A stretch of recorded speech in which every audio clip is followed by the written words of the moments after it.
Good morning class 8।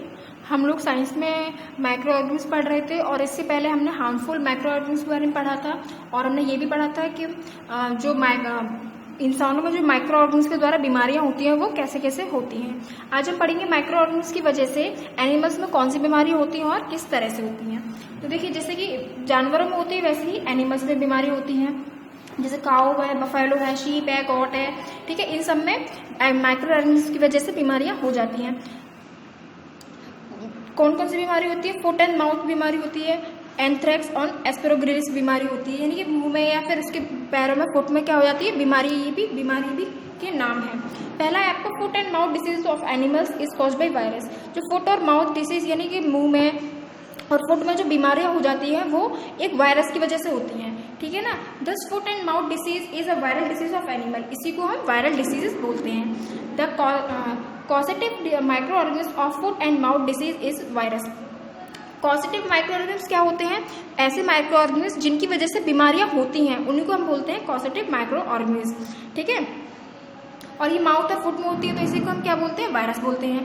The cattle suffering from the disease get blisters on feet and mouth. जो जानवर है वो उसके क्या चीज, मतलब उसे कौन सी बीमारी होती है? पैर में और माउथ में और फुट में कौन सी बीमारी होती है? उसके पैर में और मुंह में क्या हो जाते हैं? छाले हो जाते हैं। ऐसी बीमारी को जो एनिमल है वो सफर कर रहा होता है। दूसरा है हमारा anthrax is a dangerous disease of animals which is caused bye bacterium. Anthrax एक बीमारी का नाम है जो जानवरों में होती है। ये किसकी वजह से होती है? बैक्टीरिया की वजह से होती है, जिसे हम बोलते हैं bacterium. This anthrax disease is a bacterial disease of animal. इस डिसीज को हम बैक्टीरियल डिसीज बोलते हैं। The causative microorganism of anthrax disease is bacterium, ठीक है। ये तो मैंने आपको बता ही दिया। तो कौन सी डिसीज का नाम हो? बैसिलियम एंथ्रेसिस, ठीक है ना। बैक्टीरिया से बैसिलियम और एंथ्रेक्स से एंथ्रेसिस।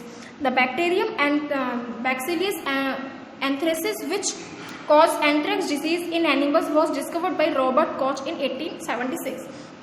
एक साइंटिस्ट थे रॉबर्ट कॉच, उन्होंने 1876 में इस बीमारी को डिस्कवर किया था, पहचाना था।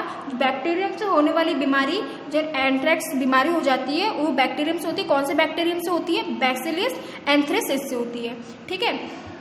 थर्ड है आपका aspergillosis is a disease of animals which is caused by fungus. ये बीमारी किसकी वजह से होती है? फंगस की वजह से होती है, इसलिए इसे हम फंगल डिसीजेस कहते हैं। ये भी The coscotic microorganism of aspergillus is a fungus. Causative microorganism नाम कौन सी बीमारी है? ये एस्पेरोग्रिलिस डिसीज, इसे हम क्या बोलते हैं? फंगस, ठीक है बच्चों। समझ में आया कि एनिमल्स में माइक्रो ऑर्गेनिज्म की वजह से क्या क्या बीमारी होती हैं, कौन कौन सी बीमारियां होती हैं। नेक्स्ट हमारा disease causing micro organism in plants, यानी कि पेड़ पौधों में माइक्रो ऑर्गेनिज्म की वजह से कौन कौन सी बीमारियां होती हैं। ह्यूमन बीइंग की तरह, एनिमल्स की तरह माइक्रो ऑर्गेनिज्म में भी प्लांट्स में माइक्रो ऑर्गेनिज्म की वजह से भी प्लांट्स में बीमारियां होती हैं।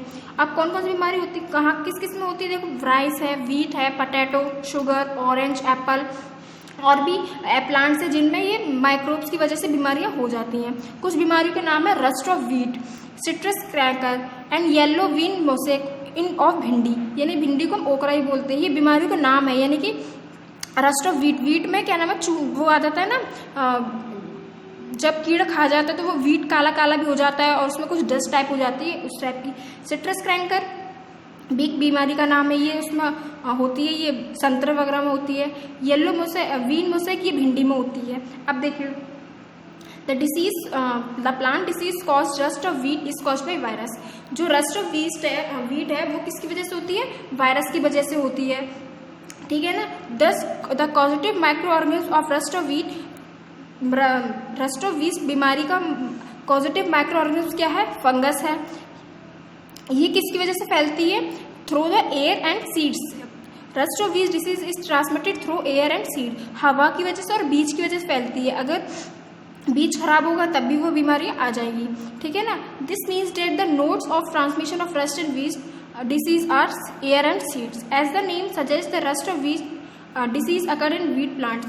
ये आपको इसके नाम से पता चल रहा होगा, रस्ट ऑफ व्हीट। तो ये बीमारी किस में होती है? गेहूं के पौधे में होती है, गेहूं के प्लांट में होती है। दूसरी है हमारी the plant disease caused citrus cracker is caused by bacteria. Citrus cracker जो बीमारी है वो बैक्टीरिया की वजह से होती है, इसीलिए इसका कॉजेटिव माइक्रो ऑर्गेनिज्म क्या है? Bacteria. The citrus canker disease is transmitted through, ये भी हवा के कारण होती है, एयर के कारण होती है। This means that mode of transmission citrus canker disease of plant is air. तो इस बीमारी को फैलने का कारण क्या है? एयर है। As a name suggest citrus canker disease occur in citrus trees. Citrus trees में जैसे मैंने आपको बताया था लेमन है, ऑरेंज है, लाइम है, ये इन बीमारियों इन पेड़ पौधों में होती है सिट्रस कैंकर बीमारी। ठीक है। A plant disease cause yellow vein mosaic of bhindi is caused by virus. एक बीमारी का नाम है येलो वीन मोसेक, ये भिंडी में होती है। ये किसकी वजह से होती है? वायरस की वजह से होती है। इकोजिटिक माइक्रो ऑर्गेनिज्म क्या है इसका? वायरस है। The yellow vein mosaic of bhindi disease is transmitted through, ये इंसेक्ट, ये किसकी वजह से होती है? इंसेक्ट्स की वजह से होती है। Thus the mode of transmission of yellow mosaic disease of bhindi is insect. तो इस बीमारी को फैलाने वाला वजह कौन है? इंसेक्ट है। ठीक है ना। और कौन से माइक्रो ऑर्गेनिज्म से होती है? वायरस से होती है। The disease of plants caused by micro organism reduce the yield and quality of various crop. जब ये बीमारियां माइक्रो ऑर्गेनिज्म के द्वारा प्लांट्स में लग जाती हैं तो यील्ड यानी प्रोडक्शन, यानी कि जो भी इसका प्रोडक्शन है वो कम हो जाता है और उसकी क्वालिटी भी काफ़ी कम हो जाती है। ठीक है ना। The plant disease can be controlled by the use of certain chemicals which kill the disease causing microorganisms। ठीक है। अब इस बीमारी से बचने के लिए, इसे कंट्रोल करने के लिए इन माइक्रो ऑर्गेनिज्म पे क्या करा जाता है? केमिकल का छिड़काव किया जाता है। कुछ इंसेक्टिसाइड और पेस्टिसाइड्स को हम यूज़ करते हैं ताकि कि ये डिसीजेस हमारी क्रॉप्स में ना लगे और हमारी क्रॉप का प्रोडक्शन कम ना हो। ठीक है बच्चों।